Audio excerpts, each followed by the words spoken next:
నమస్తే, welcome to our channel. మనతో పాటుగా స్టూడియోలో senior journalist doctor Vadlamani Kanakadurga గారు ఉన్నారు. వారిని అడిగి తమిళ రాజకీయాల గురించి తెలుసుకునే ప్రయత్నం చేద్దాం. నమస్తే మేడం. నమస్తే అండి. మేడం, ప్రస్తుతం టీవీకే అధినేత విజయ్ గారి ఎంట్రీతో తమిళ రాజకీయాలు మారబోతున్నాయి, మరి ఓట్లు చీలబోతున్నాయి అని చాలా మంది చెప్తున్నారు. అయితే ఇప్పుడు దక్షిణాది రాష్ట్రాల్లో చూసుకున్నట్లయితే అటు కేరళ కానివ్వండి, మరి రేపు తమిళనాడు కూడా ఎలక్షన్స్ జరగనున్నాయి. మరి ఈ తమిళ పాలిటిక్స్ లో అటు విజయ్ ఎటువంటి ప్రభావం చూపుతారంటారు? ప్రస్తుతానికి మళ్ళీ స్టాలినే అధికారం చేపట్టే అవకాశం ఉందా, లేదు అంటే పళనిస్వామికి అధికారం చేపడతారా? ఏం జరగబోతుందంటారు తమిళనాడులో? అంటే మీరు అన్నారు విజయ్ రాకతోటి తమిళ రాజకీయాలు అంటే భవిష్యత్తే మారుతుందా అంటే ఎక్కువగా మారదు. ఊహించుకున్నంత పెద్ద మార్పు అయితే ఆయన వల్ల కలగదు, నేనైతే ఖచ్చితంగా చెప్పగలను. అంటే ఫస్ట్ అందరూ ఏమనుకున్నారు, ఇంకేముంది విజయ్ వచ్చేస్తున్నాడు, నెక్స్ట్ విజయే తమిళనాడు ముఖ్యమంత్రి అనుకున్నారు. అయితే ఇక్కడ మీరు గమనిస్తే కనుకైతే జగన్ వాళ్ళ జార్జి రెడ్డి కొడుకు పెళ్ళైనప్పుడు విజయ్ అండ్ దెన్ జగన్మోహన్ రెడ్డి కొంచెం సన్నిహితంగా మాట్లాడుకున్నట్టు అనిపించింది. తర్వాత అతను స్టాలిన్తో కూడా మాట్లాడాడు జగన్. సో ఎవరికి వాళ్ళు ఊహాగానాలు చేసేసుకున్నారు. మనం అప్పుడే చెప్పాం ఖచ్చితంగా విజయ్ మరో పవన్ అవుతాడు. సో తర్వాత పవన్ మార్గంలోనే వెళ్తున్నాడు అనేది అందరికీ కూడా తేటతెల్లమైంది. ఎందుకంటే 2 చోట్ల పోటీ చేయబోవడం, ముఖ్యంగా పెరంబూరు, తర్వాత ట్రిచి ఈస్ట్. పెరంబూరు ఎప్పుడూ కూడా మీకు మొత్తం అసలు తమిళనాడులో ముఖ్యంగా చెన్నైలో తీసుకుంటే కనుక అయితే 16 స్థానాలు డిఎంకేకే స్క్వైర్స్. అప్పుడు మీరు ఎందుకంటే ఎంజీఆర్ కాలం నుంచి మనం తీసుకుంటే తమిళ రాజకీయాలు ఎప్పుడూ కూడా అంటే ఎంజీఆర్కు ఉండే చరిష్మా మీకు తెలుసు. ఇప్పటికి కూడా ఎంజీఆర్ అంటే అంత పిచ్చి, అయినా కూడా పట్టు సాధించలేకపోయారు. తర్వాత జయలలిత హయాంలో కూడా ట్రై చేశారు, ఆవిడ పట్టు సాధించలేదు. మరి ఇప్పుడు పెరంబూర్లో ఇతను గెలుస్తాడా? కష్టం. గెలిస్తే ట్రిచిలో గెలవాలి, గెలిస్తే ఒక సీటు గెలుస్తాడు అతను.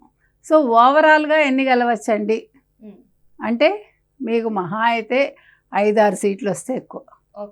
అంటే సేమ్ జనసేనకి ఆంధ్రప్రదేశ్లో స్టార్టింగ్లో ఎటువంటి ఉందో సేమ్ అదే విధంగా ఇప్పుడు టీవీకే కూడా అటువంటి ప్రభావమే చూపుతుంది తమిళనాడులో అంటారు? ఖచ్చితంగా చూపిస్తుంది. అయితే ఇక్కడ ఎవరు షేక్ అయ్యారు అంటే మీకు డిఎంకే షేక్ అయింది, భయపడుతోంది. స్టాలిన్ భయపడుతున్నాడు. ఎందుకనంటే టీవీకే ప్రభావం అలా ఉంటుందని. ముఖ్యంగా మీకు జంజీ కిడ్స్ ఎవరైతే ఉన్నారో వీళ్ళందరూ విజయ్ వైపు ఉంటారు, విజయ్ సినిమాలు చూస్తారు. ఇవాళ మీరు లేటెస్ట్గా చూశారు జననాయకన్ సినిమాకి సంబంధించి చివరి పార్ట్ సోషల్ మీడియాలో వచ్చేసింది, యూట్యూబ్లో. దానికి డిఎంకే షాక్ అయిందని అంటున్నారు. అంటే ఒక సినిమాని ఆపాలి అనుకున్నారు, కరూరు ఘటనని చాలా పెద్దది చేయాలనుకున్నారు. మీకు పుష్ప 2 సంధ్యా థియేటర్ గుర్తుకొచ్చి ఉంటుంది. అంటే ఇవన్నీ చేసి అతన్ని ఆపుతారా? ఇప్పుడు మీకు మనం ఎన్నిసార్లు చెప్పుకున్నా జనాలు వస్తారండి, వచ్చిన జనాలను చూసి ఓట్లుగా మారుతాయని అనుకోకూడదు. గత అనుభవాలు మీకు అవి తెలుస్తున్నాయి.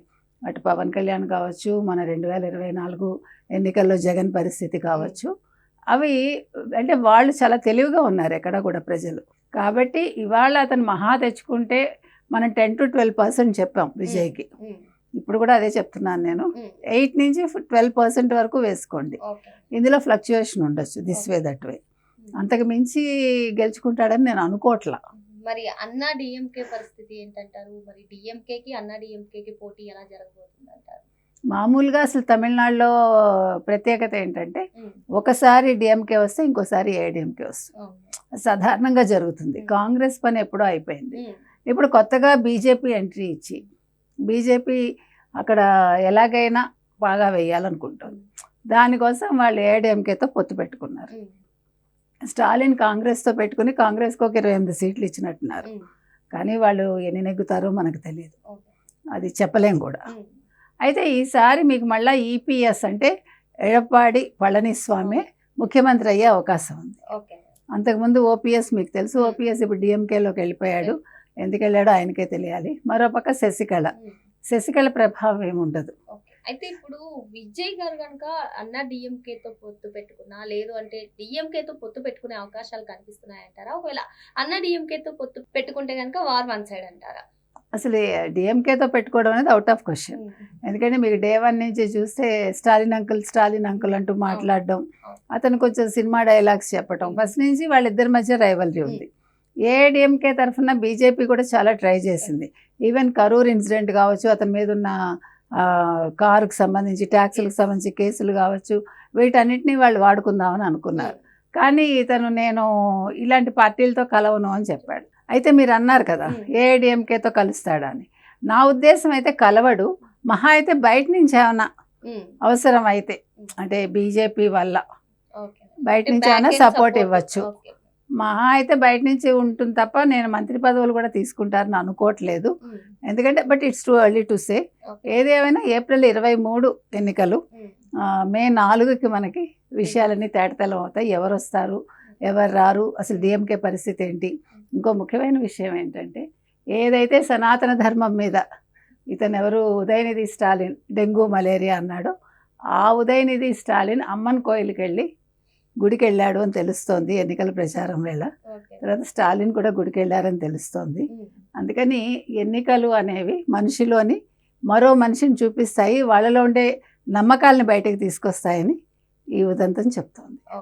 అయితే ఒకవేళ ఇప్పుడు అంటే 2026 ఎన్నికలను పక్కన పెట్టినట్లయితే సేమ్ పవన్ కళ్యాణ్ గారు ఎలా తట్టుకొని నిలబడ్డారో సేమ్ అదే విధంగా టీవీకి అధినేత విజయ్ గారు కూడా ఇంకో 5 సంవత్సరాలు అపోజిషన్ అయినా ఎక్కడైనా సరే ప్రశ్నించే తత్వం ఉంటే కనుక ఆయన గెలిచే అవకాశాలు నెక్స్ట్ టర్మ్ లో అన్న కనిపిస్తాయంటారా? అది కూడా చెప్పలేము మనం. ఎందుకంటే ఇప్పుడు వచ్చే ఓటింగ్ సరళి, ఇప్పుడు ప్రజల మనోభావాన్ని బట్టి ఆంధ్రప్రదేశ్ లాగానే ఉంటుందని చెప్పలేము. కానీ ఇక్కడ ఒక విషయం మాత్రం పవన్ కళ్యాణ్కి విజయ్కి సారూప్యం ఏంటంటే వ్యక్తిగత విషయాల్లో సారూప్యత కనిపిస్తుంది. దాని మీద కూడా విజయ్ ఇవాళ స్పందించడం జరిగింది. నా చుట్టూ ఉండే వాళ్ళే 30 ఏళ్ళుగా నా చుట్టూ ఉన్న వాళ్ళే నాకు వెన్నుపోటు పడవడానికి ప్రయత్నించారు, అది కూడా ఎన్నికల వేళ అన్నాడు. కాబట్టి భార్యకి సంబంధించి అన్నాడా అనేది వైరల్ అవుతోంది. ఏది ఏమైనా వ్యక్తిగత జీవితంలో ఇద్దరికి సారూప్యత కనిపిస్తోంది. అది రాజకీయాల్లో కూడా ముందు భవిష్యత్తులో మరి ప్రతిఫలిస్తుందా అంటే వేచి చూడాలి.